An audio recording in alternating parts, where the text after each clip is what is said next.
السلام عليكم ورحمة الله حبايبي، وحشتوني جدا جدا جدا. تعالوا بقى كده اقول لكم سريعا على الاسعار بقت عاملة ازاي. يعني الواحد نازل اصلا عشان يجيب حاجات، مش هقول لكم حاجات شهر، يعني ده حاجات كده يعني كلها، يعني لا فيها جبن ولا فيها لحوم ولا فيها اي حاجة خالص، ولا فراخ ولا اي حاجة ولا البان. مش فيها اي حاجة، حاجات عادية خالص خالص خالص. هو دخل ايه وطلع ايه صراحة، يعني اقسم بالله الواحد ما عادش عارف يعني يجيب ايه، ولا ما عادش يمنع الاكل، ما عادش ياكل، ما عادش يصرف. طب ازاي هنعيش؟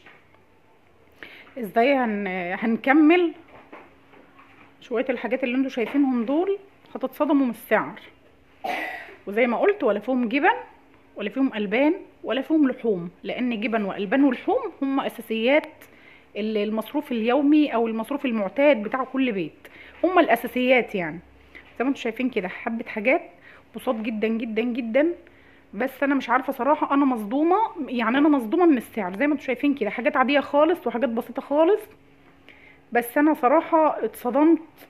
يعني مش عارفة، يعني استغرب ولا اتعود بقى على كده من هنا ورايح. الاول كده في بداية الفيديو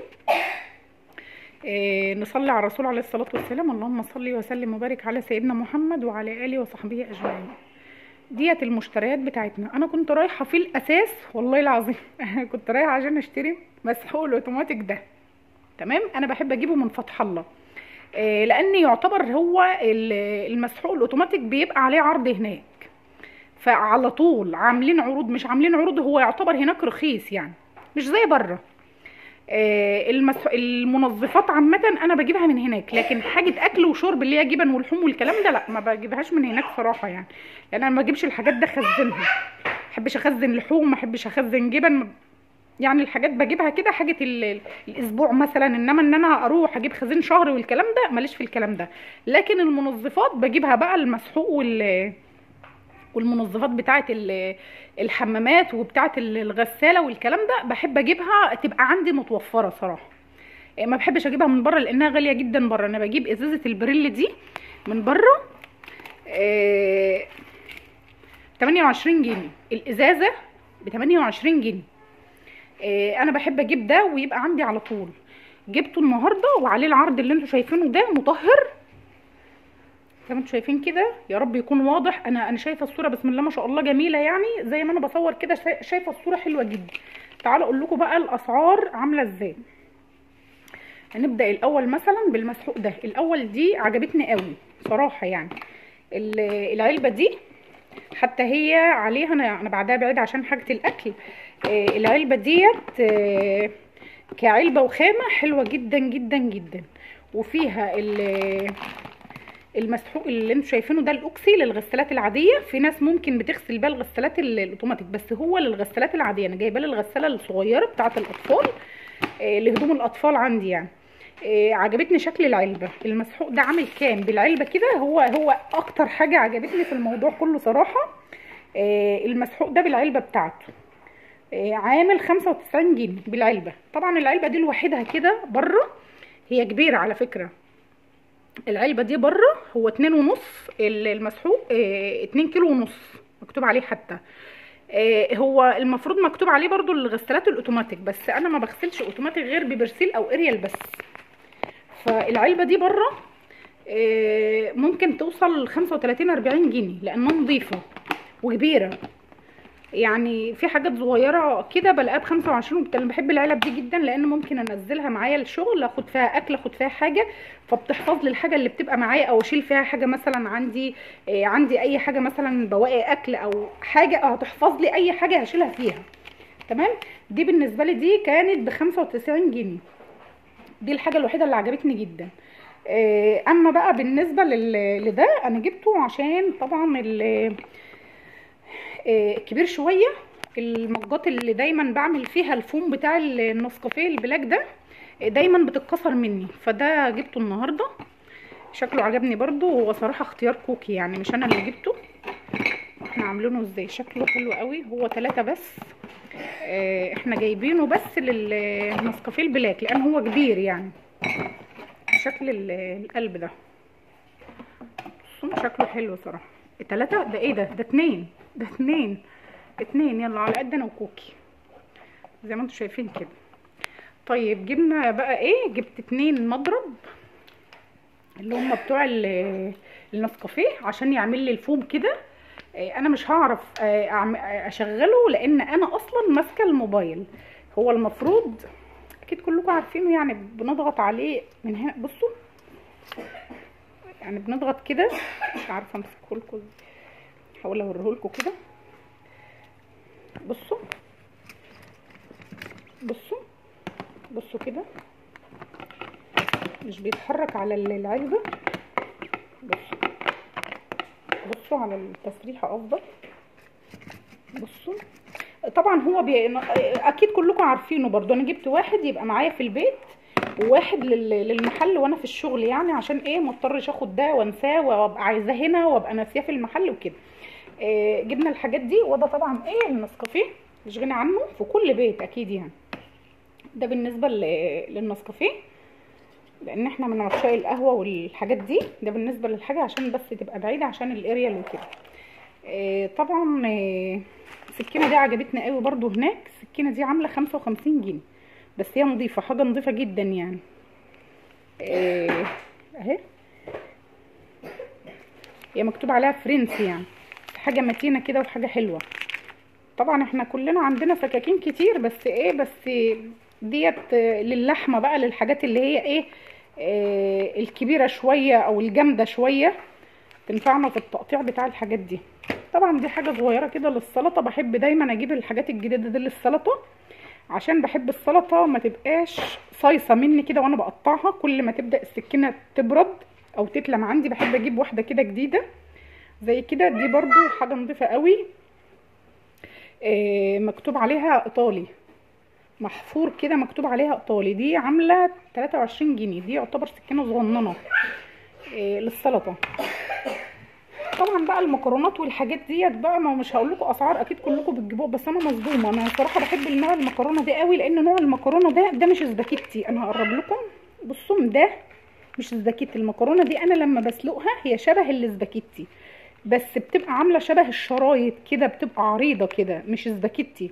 مش عارفه انتوا شايفينها ولا لا، بس هي حلوه قوي وعجبتني. بس انا لقيتها غاليه فبعد ما جبت منها 4 اكياس 4 تنفص يعني يبقوا عندي صراحه رجعتها لان لقيتها غاليه قوي صراحه.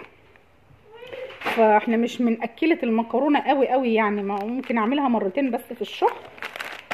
مع كيس لسان عصفور طبعا. الحاجات دي خليها بعيد كده. طبعا كلنا عارفين ان ده كريسبي. ذره فشار، فاصوليا، كاتشب. كان نفسي اجيب زبده والله. طبعا ده ورق عنب والله ما فاكره هو بكام. بكام تقريبا 28 او 29 هتاكد لكم برضو. المهم مفيش عروض على الحاجه صراحه يعني. هي الحاجه الوحيده اللي عجبتني يعتبر ده ويعتبر المسحوق لان انا بجيبه على طول. الشوكولاته دي يا جماعه برضو حلوه جدا. الشوكولاته دي خام يعتبر بس غاليه شويه اهي. في منها بقى فراوله، في منها غامق، وفي منها فاتح، وفي منها كل الصوصات هناك، وفي منها حجم صغير وحجم كبير. في منها احجام صغيره ب 25 جنيه اللي هي بس صغننه خالص صراحه. طبعا يعني 25 جنيه دي حاجه كده عينه. حابه اقول حاجه قبل ما انسى في الفيديو. الدبس الرمان ده اللي بيحب دبس الرمان النوع ده انا جبته كان عامل 25 جنيه. اسمه ريف لبنان. النوع ده مش حلو خالص خالص خالص خالص. انصحكم بصوا ده بتاعي يعني. انا جايباه اصوره واوريه لكم. هو خفيف. اللون نفسه شفاف. انا بحب دبس الرمان يبقى غامق كده. بحبه حاجه كده زي كده. انا ده جبته ب 39 جنيه يعني نقول ب 40 جنيه مثلا، وده ب 25 جنيه يعني فرق 15 جنيه بس. انا بصور لكم ده عشان اقول لكم ان ده مش حلو صراحه. ده يعني ريف لبنان ده ما عجبنيش خالص يعني. مع ان انا يعني من الناس اللي بتحب الحاجه تتحفظ في حاجه ازاز يعني. انا جبته عشان هي ازازه. بحب اي حاجه تبقى متشاله افتحها والباقي مثلا اقفله او تبقى محفوظه عندي. بحبها في الحاجه الازاز، ما بحبش الحاجه البلاستيك. بس ده كقوام وكشكل كشركه. ده انا جربته قبل كده، حلو جدا جدا جدا وماشي عليه على طول، بس انا كنت احتجت ده فمضطره فجبته.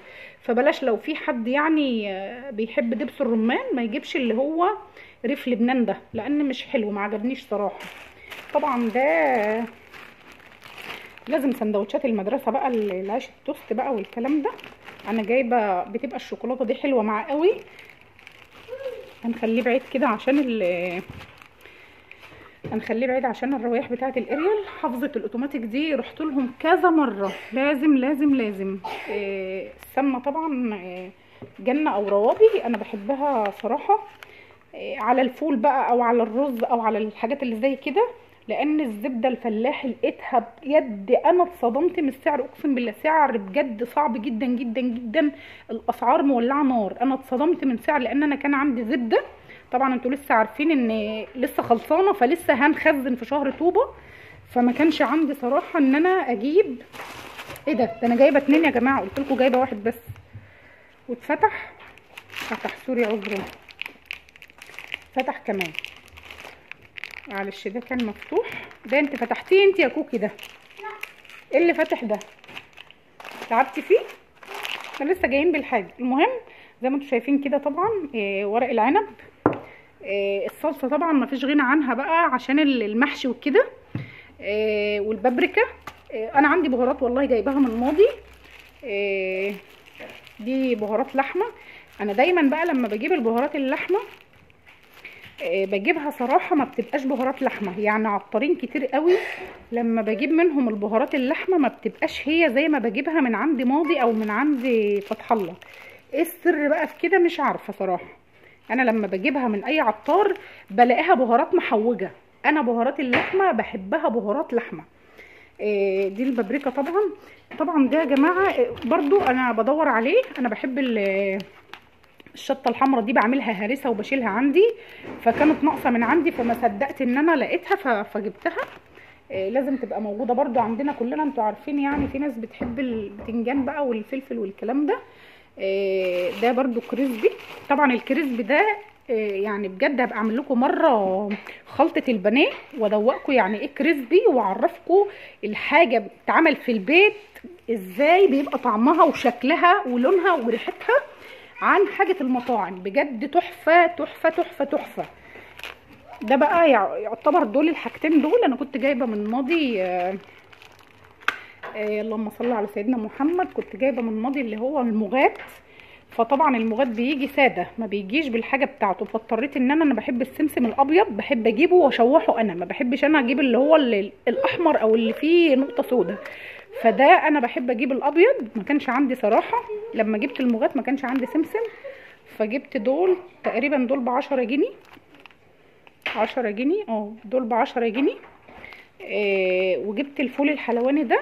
هنشوح ده ونشوح ده، وابقى اعمل معاكم كده كوبايه مغات واوريكم. طبعا المغات بيبقى حلو جدا في الشتاء طبعا وبيدفي وحاجه، يعني يعتبر كده مكمل غذائي جميل جدا. انا بحبه بس ما بشربش منه كتير، يعني مش دايما، يعني بحبه بس ما بشربش منه على طول يعني. زي ما انتم شايفين كده دي كانت نهايه الفيديو معايا النهارده، ودي كانت الحاجه اللي انا اشتريتها.